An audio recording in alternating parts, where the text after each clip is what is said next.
Hello बच्चों, कैसे हैं आप सब। स्वागत है आप सभी का इस वीडियो क्लास में।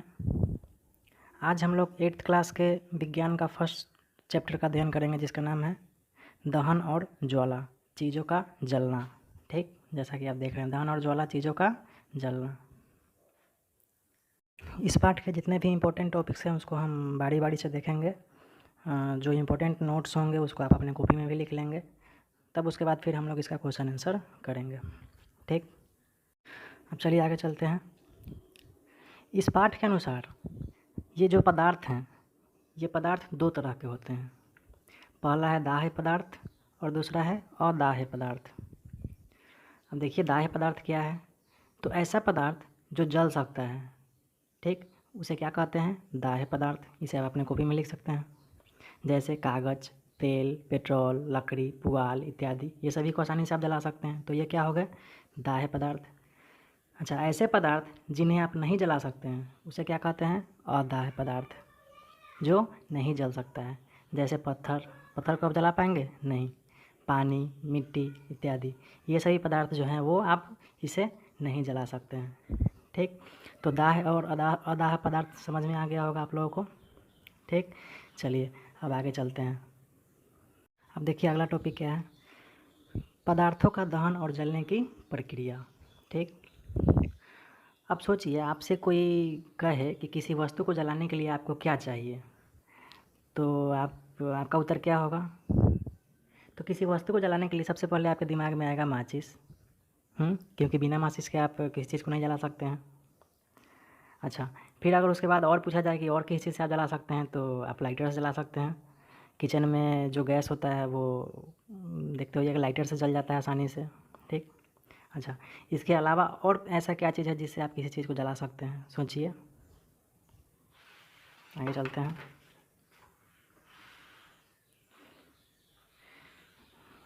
सोचिए, देखिए, पत्थरों के टुकड़े। ठीक, आप दो बड़े बड़े पत्थर के टुकड़े को ज़ोर से एक दूसरे से टकराएंगे तो उसमें से चिंगारी निकलती है, तो उससे भी आप जला सकते हैं। पहले के ज़माने में जब माचिस नहीं था तो लोग ऐसे ही पत्थरों को टकरा कर आग आग को जलाते थे। अच्छा, और चौथा उपाय आपसे पूछे कोई कि और बताइए कैसे आप किसी वस्तु को जला सकते हैं, तो देखिए ये चित्र देखिए, ये आपने भी ऐसे किया होगा। ये हैंड लेंस जो होता है वो सूरज के प्रकाश के सामने रख के, ये देखिए कैसे कागज़ को जला दिया जाता है ना। तो इस तरह से भी आप किसी वस्तु को जला सकते हैं आसानी से। ठीक, तो कितने सारे ऑप्शंस हो गए आपके पास, 4। एक माचिस, दूसरा लाइटर, तीसरा पत्थर और चौथा हैंड लेंस। ठीक, चलिए अब आगे चलते हैं। अगला जो हमारा इम्पोर्टेंट टॉपिक है, इम्पोर्टेंट पॉइंट है, वो है, यहाँ देखिए, ज्वलन ताप, जिसको इंग्लिश में बोलते हैं इग्निशन टेम्परेचर। इसे आप अपने कॉपी में भी लिख लेंगे समझ के, एक नोट के रूप में। तो इस ज्वलन ताप को समझने के लिए सबसे पहले हम एक उदाहरण देखेंगे। अब सोचिए, अगर आपको एक माचिस दे दिया जाए और उससे आपको बोला जाए कि एक कागज़ को जलाने के लिए, तो आप उस माचिस से उस कागज़ को आसानी से जला लेंगे। ठीक, फिर सोचिए, अगर वही माचिस आपको फिर से दिया जाए और अब एक मोटा सा लकड़ी का टुकड़ा दिया जाए आपको जलाने के लिए, तो क्या उस माचिस से आप उस मोटे लकड़ी के टुकड़े को आप जला पाएंगे, नहीं जला पाएंगे। क्यों, क्योंकि उस मोटे लकड़ी के टुकड़े को ज़्यादा तापमान की आवश्यकता है। ठीक, और वो जो कागज़ को आप जला देते हैं माचिस से, उसको कम तापमान का आवश्यकता है। तो किसी वस्तु को जलने के लिए एक निश्चित ताप का आवश्यकता होता है। ठीक, जब तक उस ताप पर नहीं पहुंचेगा तब तक वो चीज़ नहीं जल सकता है। अब देखिए, आप एक कागज़ के टुकड़े को आसानी से माचिस से जला लेते हैं, उससे भी आसानी से देखिए एक लाइटर से हमारा स्टोव जल जाता है। ठीक, लाइटर से एक चिंगारी मात्र निकलता है और उससे पूरा गैस जल जाता है। लेकिन एक लकड़ी के मोटे टुकड़े को जलाने के लिए ज़्यादा आग का आवश्यकता पड़ता है, ज़्यादा ताप का आवश्यकता पड़ता है। ठीक, तो यही है ज्वलन ताप। वह न्यूनतम तापमान जिस पर पहुंचने के बाद कोई पदार्थ जलना शुरू कर देता है वह उस पदार्थ का वह क्या कहलाता है? ज्वलन ताप कहलाता है, जिसको इंग्लिश में क्या कहते हैं? Ignition temperature. इसे आप अपने कॉपी में भी लिख लें। देखिए, हर जो जलने वाला पदार्थ होता है उसका ज्वलन ताप अलग अलग होता है। अब जैसे देखिए पेट्रोल आसानी से आग पकड़ लेता है, एकदम आसानी से, तो उसका ज्वलन ताप क्या हुआ? एकदम कम हुआ। कोई लकड़ी का टुकड़ा हुआ, वो उसको थोड़ा ज़्यादा ताप का हो सकता है, तो उसका ज्वलन ताप क्या हुआ? थोड़ा ज़्यादा हो जाएगा। अब आगे चलिए, गर्मियों के मौसम में आप देखते होइएगा, समाचार में सुनते होइएगा कि जंगलों में आग लग जाता है। तो कैसे लग जाता है? ठीक, तो यहाँ पे लिखा है, गर्मियों के मौसम में बहुत अधिक गर्मी पड़ने पर कुछ स्थानों में सूखी घास आग पकड़ लेती है, जिससे पूरा जंगल ही आग की लपेट में आ जाता है, जिसे क्या कहते हैं? दावानल कहते हैं। ठीक, अब देखिए, सूखी घास जो होता है वो उसका ज्वलन ताप एकदम कम होता है, वो आसानी से आग पकड़ लेता है, जिस कारण पूरा जंगल में ही उस आग के लपेट में आ जाता है। अब आगे चलते हैं।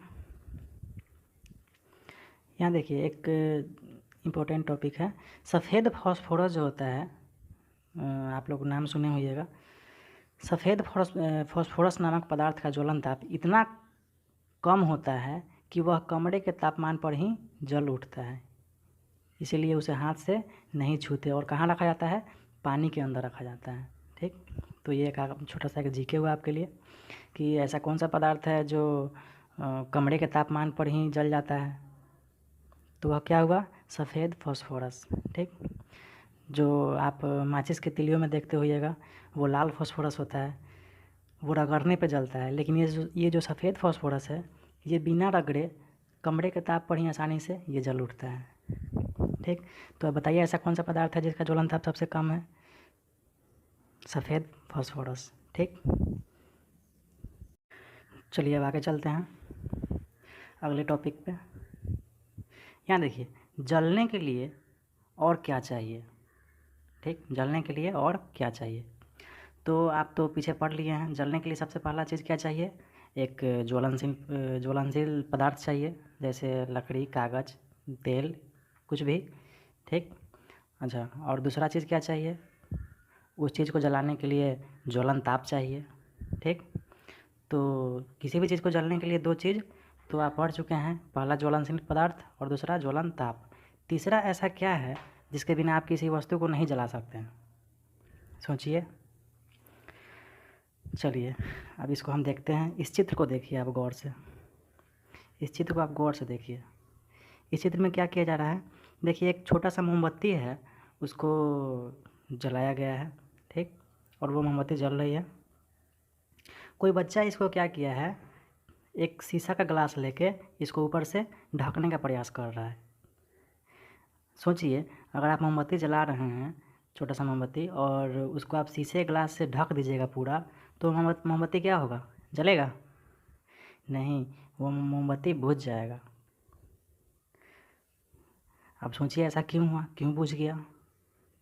क्योंकि किसी भी चीज़ को जलने के लिए हवा चाहिए, ऑक्सीजन। ठीक, बिना ऑक्सीजन के कोई भी चीज़ नहीं जल सकता है। ठीक, तो ये जो टॉपिक है, जलने के लिए और क्या चाहिए, तो जलने के लिए जो तीसरा चीज़ है वह क्या है? ऑक्सीजन। ठीक, ये इस प्रक्रिया से आपको समझ में आ गया होगा कि जलने के लिए ऑक्सीजन भी आवश्यक है। ठीक, चलिए ठीक है, अब अगले टॉपिक पे चलते हैं। यहाँ देखिए, अगला जो टॉपिक है ये एक क्रियाकलाप है, बड़ा इंटरेस्टिंग क्रियाकलाप है, इसको गौर से देखिए। कागज़ की कटोरी बनाकर पानी गर्म करना। ठीक, अब जैसा कि चित्र में देखिए, आप सोचिए कि अगर आप एक कागज़ का कटोरी बनाइएगा और उसमें पानी डालकर नीचे से गर्म कीजिएगा तो क्या होगा? सोचिए, क्या कागज़ जल जाएगा? जी नहीं, कागज़ नहीं जलेगा, बल्कि पानी गर्म होने लगेगा। है ना इंटरेस्टिंग बात? अब देखिए ऐसा क्यों होता है। ठीक, तो यहाँ देखिए लिखा है क्या कागज़ की कटोरी जलने लगेगी, तो कागज़ की कटोरी नहीं जलती है। आप जानते हैं ऐसा क्यों? क्योंकि कागज़ की जो कटोरी है, ठीक, कागज़ की कटोरी से ऊष्मा का संचरण कहाँ होता है? जल में होता है, और कागज़ जलने से बच जाता है। ठीक, चलिए अब आगे चलते हैं। अब अगला जो इम्पोर्टेंट है वो उस पे आते हैं। तो आपने पीछे पढ़ लिया कि किसी भी चीज़ को जलने के लिए 3 चीज़ों की आवश्यकता होती है। ठीक, वो तीनों चीज़ क्या है? यहाँ पे एक बार फिर से दे दिया है। पहला है ज्वलनशील पदार्थ का होना, जैसे लकड़ी, कागज़, पुआल, कुछ भी। दूसरा है ज्वलन ताप तक पहुँचने का उपाय। ठीक, अब वो उस ज्वलनशील पदार्थ पे डिपेंड करेगा कि उसको कितना ज्वलन ताप चाहिए, थोड़ा चाहिए या ज़्यादा चाहिए। ठीक, और तीसरा जो चीज़ है वो है हवा। बिना हवा के किसी चीज़ को आप नहीं जला सकते हैं। वो पीछे आप क्रियाकलाप में देख चुके हैं, मोमबत्ती को ग्लास से ढकने पे क्या होता है? मोमबत्ती बुझ जाता है। ठीक है, तो किसी भी चीज़ को जलने के लिए ये जो कितने चीज़ों की ज़रूरत पड़ती है? 3 चीज़ों की, ज्वलनशील पदार्थ, ज्वलन ताप और हवा, ऑक्सीजन। ठीक, चलिए अब आगे चलते हैं।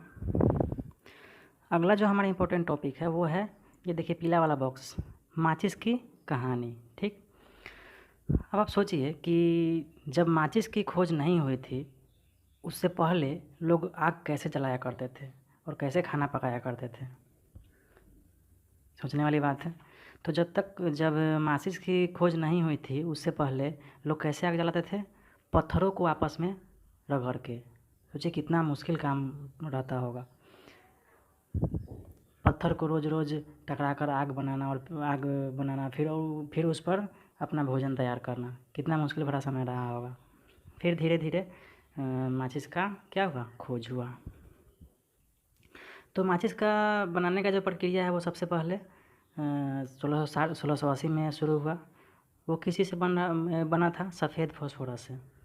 तो आप पीछे पढ़ चुके हैं कि सफ़ेद फास्फोरस जो है वो काफ़ी कम ज्वलन ताप वाला पदार्थ है, जो आसानी से जल जाता है, बिना रगड़े, बिना किसी चीज़ के कमरे के ताप पर ही ये जल जाता है। तो ये तो बहुत ख़तरनाक था, इसको घर में रखना सही नहीं था, तो ये नहीं चला। फिर आगे जाकर 1845 में लाल फास्फोरस का प्रयोग करके माचिस को बनाया गया। ठीक, तो लाल फास्फोरस का जब प्रयोग किया गया तो ये जो था, ये कमरे के ताप पर आसानी से आग नहीं पकड़ता था। ठीक, इसको रगड़ने पर ही इसमें आग पकड़ता था। आगे आइए।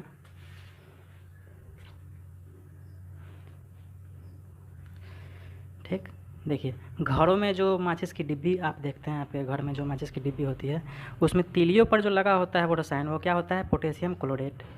और डिब्बी पर जो लाल जो होता है वो क्या होता है? लाल फास्फोरस और सल्फ़र। ये दोनों जब ये रगड़ाता है तो क्या होता है? माचिस की तीलियों में आग पकड़ लेता है। ठीक, अब देखिए माचिस का खोज किसने किया? तो लाल फास्फोरस का इस्तेमाल करके पहली बार सेफ्टी माचिस का खोज किसने किया था? कार्ल लुनेस्टान ने। ठीक, कब किया था? 1855 में। इसको याद कर लीजिएगा, किसने खोज किया था? कार्ल लुनेस्टान। और कब? तो 1855 में। ठीक है, समझ गए होंगे आप। आइए अब चलते हैं अगले टॉपिक पे। देखिए अगला जो टॉपिक है, मोमबत्ती का इतिहास। मोमबत्ती तो आप सभी कोई जलाए होइएगा, आप सभी के घरों में होगा मोमबत्ती। ठीक, तो ये जो मोमबत्ती है वो किसी से बनता है? मोम से। ठीक, तो वो मोम है क्या? सबसे पहले देखिए वो मोम है क्या। तो मोम जो है एक ईंधन है, यानी ऊर्जा का एक रूप है। ठीक, यह किसी से मिलकर बना है? यह एक हाइड्रोकार्बन है जो हाइड्रोजन और कार्बन से मिलकर बनी होती है। ठीक, मोम किस चीज़ों से मिलकर बनी होती है? तो हाइड्रोजन और कार्बन से मिलकर। ठीक है, अच्छा ये जो मोम है ये आप मधुमक्खी के छत्ता देखते होइएगा, उस मधुमक्खी के छत्ते से भी निकाला जाता है। ठीक, अच्छा ये जो मोमबत्ती होता है इसमें क्या होता है? इसमें एक बत्ती लगी होती है जो चारों ओर से मोम से घिरी होती है, अतः इसका नाम क्या पड़ा? मोमबत्ती। ठीक, अच्छा, जब हम उस मोमबत्ती को जलाते हैं तो क्या होता है? जब हम उस मोमबत्ती को जलाते हैं तो मोम जो है पिघलता है, ठीक? नीचे वाला मोम क्या होता है? पिघलता है, और वो धागा के सहायता से वो मोम धीरे धीरे ऊपर जाता है, और ऊपर जाकर क्या होता है? गर्म होकर जलता है, ठीक? अच्छा, जब वो गर्म होता है तो वो किस रूप में बदलता है? हाइड्रोजन में और कार्बन में, ठीक है? उसके बाद तब वो जलता है तो वो हाइड्रोजन जो है वह सुनहली ज्वाला के साथ जलकर क्या बनता है? जलवाष्प बनता है, और यह क्या करता है? कार्बन को भी जलाता है, ठीक है? तो मोमबत्ती का जलने का प्रक्रिया आप समझ गए होइएगा। चलिए, इस तरह मोमबत्ती जब जलता है तो यह काफ़ी मात्रा में प्रकाश और ऊष्मा प्रदान करता है, ठीक है?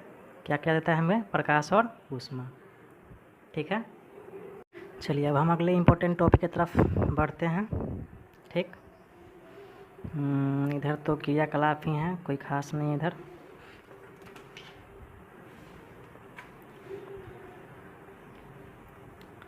हाँ, देखिए, क्या कभी आपने सोचा कि आग गर्म क्यों होती है? सोचने वाली बात है।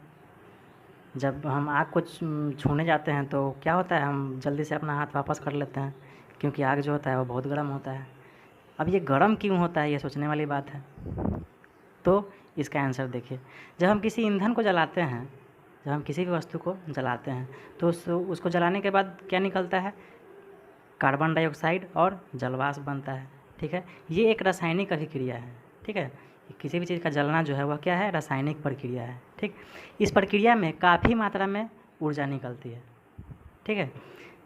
और उस ऊर्जा के कारण उसका जो ऊष्मीय मान है वह बहुत ज़्यादा होता है, इसलिए कोई भी जो किसी भी चीज़ को जब हम जलाते हैं तो वो क्या हो जाता है? गर्म होता है। समझ गए?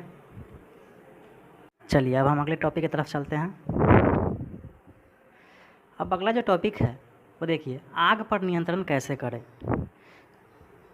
आप अक्सर देखते होइएगा कहीं कहीं पे अचानक आग लग जाता है, किसी बिल्डिंग में, किसी झुग्गी बस्ती में अचानक क्या होता है? आग लग जाता है, और वो आग फैलते चला जाता है, और बहुत बहुत काफ़ी मात्रा में वो हमें जान और माल का क्या कहते हैं? नुकसान पहुंचाता है, ठीक? तो उस आग पर हम कैसे नियंत्रण करें, ठीक? तो सबसे पहले आपके दिमाग में आएगा कि हम क्या करेंगे? पानी फेंकेंगे। अक्सर ऐसा ही होता है, अग्निशमन वाले जो होते हैं वो क्या करते हैं? अपने टैंकर में पानी भर के लाते हैं, और जहाँ आग लगी होती है वो क्या करते हैं? वो पानी के टैंकर से पाइप के द्वारा उस आग को बुझाने का प्रयास करते हैं, ठीक? तो अब यहाँ पे एक प्रश्न है कि जल जो है वो किसी आग को कैसे बुझाता है? जल किसी आग को कैसे ठंडा करता है? तो जल ज्वलनशील पदार्थ को क्या करता है? ठंडा करता है। ऐसा करने से आग का फैलाव बंद हो जाता है, ठीक? कैसे बंद हो जाता है? तो इस प्रक्रिया में जो जल वाष्प बनती है, ठीक? जहाँ मान लेते हैं आग लगा हुआ है, उस पर हम जल फेंकेंगे तो जल वाष्प बनेगा ही। इस प्रक्रिया में जो जल वाष्प बनती है वह बाहरी वायु की आपूर्ति क्या कर देती है? बंद कर देती है, और इससे आग बुझ जाती है। आपको पता है किसी भी चीज़ को जलने के लिए हवा की आवश्यकता है, और अगर बाहर से हवा उसे नहीं मिलेगी तो वह क्या हो जाएगा? अपने आप बुझ जाएगा। तो इस तरह पानी जो है, जल आग को क्या करता है? शांत कर देता है, ठीक? अच्छा, एक बात और है, आप हर किसी जलती हुई चीज़ को आप पानी से नहीं बुझा सकते हैं, इससे खतरा भी है, इसको हम आगे देखेंगे, ठीक? चलिए, अब आगे बढ़ते हैं। हाँ, तो जब कोई वस्तु जल रहा हो तो हम उसे जलने से कैसे रोक सकते हैं? तो इसके कुछ पॉइंट्स हैं। सबसे पहला दाह्य पदार्थ को हटा देना, ठीक? जो वस्तु जल रहा है उसको अगर हम हटा दें तो भी आग बुझ सकता है। ऑक्सीजन की आपूर्ति बंद कर देना। आपको पता है किसी भी चीज़ को जलने के लिए ऑक्सीजन की आवश्यकता है, तो अगर हम किसी भी प्रकार से ऑक्सीजन उस तक नहीं पहुंचने दें तो भी आग जो है बुझ जाएगा, ठीक? उसके ज्वलनता को बढ़ा देना। अगर हम किसी वस्तु का ज्वलनता बढ़ा देंगे तो उसमें आग आसानी से लगेगा ही नहीं, ठीक? जैसे पानी डाल देंगे तो जाहिर सी बात है उसका ज्वलनता बढ़ जाएगा। तो इन तरीक़ों से हम क्या करते हैं? आग पे काबू पा सकते हैं, ठीक है? चलिए, अब आगे चलते हैं। अगला जो हमारा टॉपिक है वो है अग्निशामक, ठीक है? ये देखिए, ये सिलेंडर। आप इसे अक्सर किसी बड़ी बड़ी बिल्डिंगों में या अपने स्कूल के भवन में देखते होइएगा ऐसा सिलेंडर। इसी का नाम है अग्निशामक। यह आग बुझाने का काम आता है। ठीक, अब देखिए इसमें क्या होता है, इसमें कार्बन डाइऑक्साइड गैस जो है यह उच्च दाब पर भरा होता है इसमें। ठीक है, और जब कहीं पे आग लगता है तो हम इस गैस का प्रयोग करते हैं, इसका छिड़काव करते हैं। ठीक है, इससे क्या होता है, ये कार्बन डाइऑक्साइड जो है वो हवा का संपर्क, आग का जो हवा से संपर्क होता है उसको क्या करता है, तोड़ देता है। ठीक है, आपको पता है किसी चीज़ को जलने के लिए कौन सी गैस का आवश्यकता पड़ता है, तो वो ऑक्सीजन है। ठीक, और अगर किसी जलती हुई चीज़ को अगर ऑक्सीजन नहीं मिलेगा तो वह चीज़ किसी भी सूरत पे नहीं जलेगा। ठीक है, और हम जब किसी जलती हुई वस्तु पर इस कार्बन डाइऑक्साइड का छिड़काव कर देते हैं तो उसको ऑक्सीजन मिलना मुश्किल हो जाता है, जिस कारण आग क्या होता है, बुझ जाता है। ठीक, सरकारी आदेशानुसार कार्यालय, संस्थान या मल्टी स्टोरी बिल्डिंग में इन्हें रखना अति आवश्यक है। ठीक है, अब आगे चलिए देखते हैं। हाँ, आपको हम पीछे बताए थे कि हर जगह आप पानी से आग नहीं बुझा सकते हैं। ठीक है, तो बिजली से आग लगी हो वहाँ पानी का उपयोग नहीं करना चाहिए। ठीक है, जब मान लीजिए कहीं शॉर्ट सर्किट से आग लगा हो, बिजली से आग लगा हो, तो वहाँ गलती से ही पानी का इस्तेमाल नहीं करना चाहिए। ठीक है, अच्छा, अब और दूसरा कहाँ हमें पानी का उपयोग नहीं करना चाहिए, तो तेल में अगर आग लगा हो तो भी हमें पानी नहीं डालना चाहिए। ऐसा क्यों, सोचिए। क्योंकि पानी जो है वो तेल से क्या होता है, भारी होता है। ठीक, और पानी जो तेल से जो होता है वो तेल से भारी होने के कारण कहाँ चला जाता है, नीचे चला जाता है। ठीक है, और पानी नीचे चला जाता है और तेल फिर वापस नीचे से ऊपर जाता है और तेल में आग पकड़ लेता है। तो इस कारण पानी जो है वो तेल की आग को नहीं बुझा पाता है। ठीक है, समझ गए। इसलिए जब भी तेल से आग लगी हो तो हमें पानी नहीं डालना चाहिए। चलिए अब आगे चलते हैं, अगले टॉपिक की तरफ बढ़ते हैं।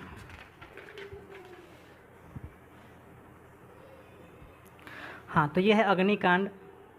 जब बहुत बड़ा कोई आग का घटना होता है तो उसे हम क्या कहते हैं, अग्निकांड। ठीक है, जैसे कोयले की खानों में आग लग जाना, बड़े बड़े कोयले के खान होते हैं और उसमें जब आग लगते हैं तो वो जल्दी से बुझते नहीं हैं। जंगल में आग लग जाना, है ना, ये इससे काफ़ी सारे वनस्पति और जीव जंतुओं का हानि होता है।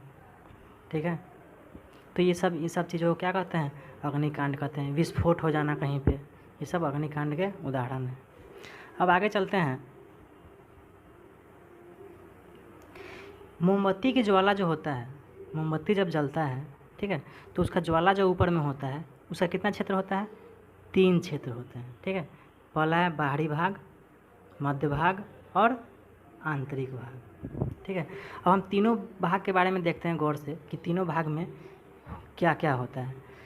तो आप देखते होइएगा जो बाहरी भाग होता है वो नीला होता है, नीले कलर का होता है। ठीक है, और अदीप्त होता है। ठीक है, यह नीला इसलिए होता है क्योंकि यहाँ जो दहन का जो प्रक्रिया है वो पूर्ण होता है, पूर्ण दहन होता है यहाँ पर। ठीक है, और यहाँ पे ऑक्सीजन भी प्रचुर मात्रा में उपलब्ध है बाहर में, इसलिए बाहर वाला जो भाग होता है वो क्या होता है, नीला होता है।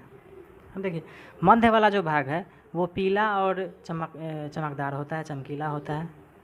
ठीक है, और यह दीप्त क्षेत्र है। यह पीला और चमकदार इसलिए होता है क्योंकि यहाँ कार्बन के कुछ कण होते हैं और ये गर्म होकर वाष्पित हो जाते हैं और क्या होते हैं, चमकने लगते हैं। ठीक है, यह पूर्ण दहन का स्थल नहीं है क्योंकि यहाँ ऑक्सीजन कम मात्रा में मिलता है। अब तीसरा जो भाग है वो आंतरिक भाग है। ठीक, आंतरिक भाग जो होता है वह बत्ती के एकदम नज़दीक होता है। ठीक है, और यह काला रंग का होता है। यह काला रंग का इसलिए होता है क्योंकि यहाँ पे कार्बन के कुछ कण बचे रहते हैं, पूरी तरह से नहीं जल पाते हैं। ठीक है, ठीक है, तो ये रहा आपका दहन और ज्वाला।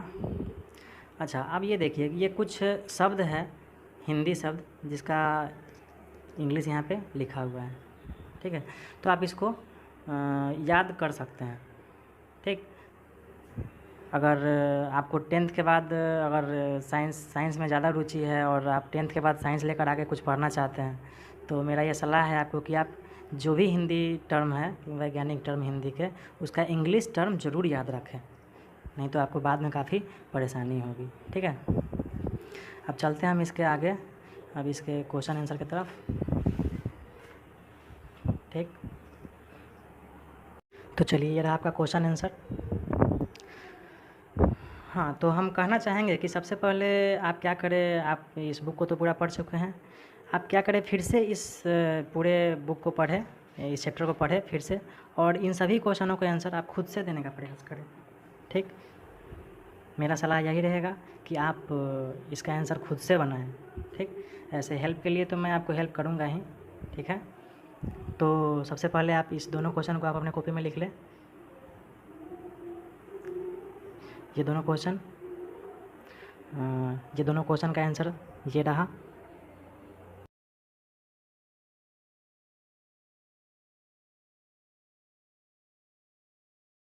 हाँ, तो अब आगे इन तीनों प्रश्न को आप फिर से लिख लें, 3, 4 और 5 अपने कॉपी में इन तीनों प्रश्न को लिख लें। चलिए, इन तीनों प्रश्न का आंसर ये रहा, आप स्क्रीनशॉट करके लिख लेंगे।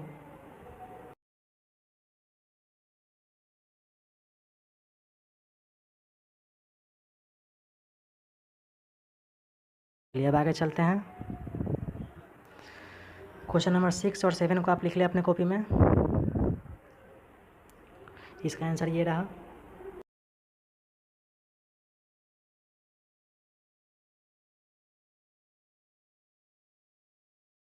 चलिए अब आप क्वेश्चन नंबर 8 को लिख लें अपने कॉपी में, इसका आंसर ये रहा।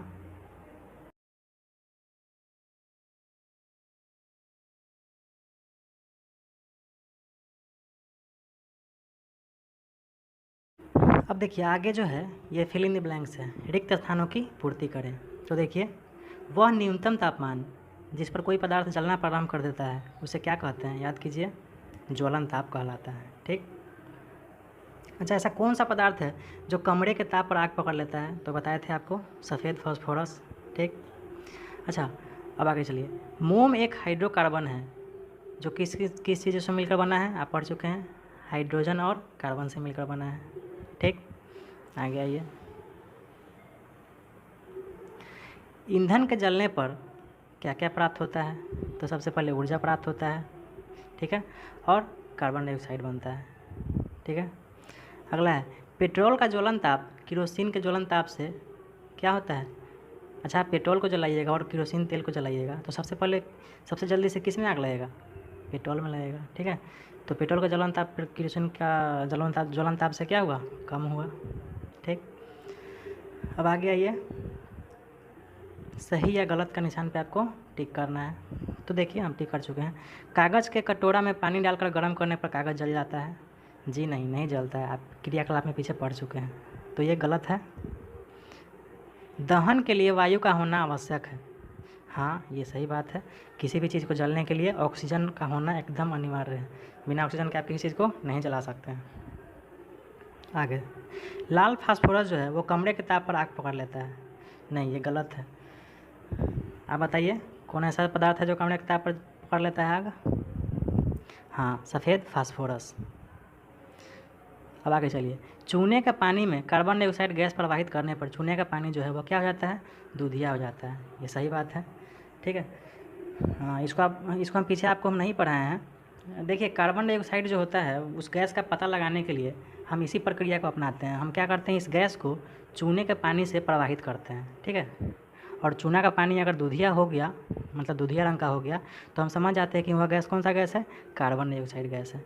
ठीक है, इसको आप ध्यान में रखें, ये बाद में भी आपका काम आएगा। अब आगे देखिए, अम्ल और सोडियम बाइकार्बोनेट पर प्रतिक्रिया कर कार्बन डाइऑक्साइड गैस बनाता है, ये सही है। ठीक है, वो हम पीछे हम ज़्यादा डिटेल नहीं किए हैं, वो अग्निशामक यंत्र में जो है वो क्या रहता है, अम्ल और सोडियम बाइकार्बोनेट रहता है। उसको जैसे ही हम खोलते हैं तो ये क्या करते हैं, क्या होता है, ये दोनों मिल जाता है और क्या बन जाता है, कार्बन डाइऑक्साइड गैस। ठीक है, जो हमारे आग बुझाने का काम आता है। ठीक, ये सही है। अब आगे चलिए, तेल द्वारा उत्पन्न आग को जल द्वारा नियंत्रित किया जा सकता है। गलत। तेल से अगर आग लगा हो और आप उस पर जल डालेंगे तो जल भारी होने के कारण कहाँ चला जाएगा? नीचे चला जाएगा, और तेल ऊपर आ जाएगा, और आपका आग मुझेगा नहीं, जलता ही रहेगा। ठीक है, तो ये जो लाइन है ये क्या है? गलत है। ठीक है, थैंक यू।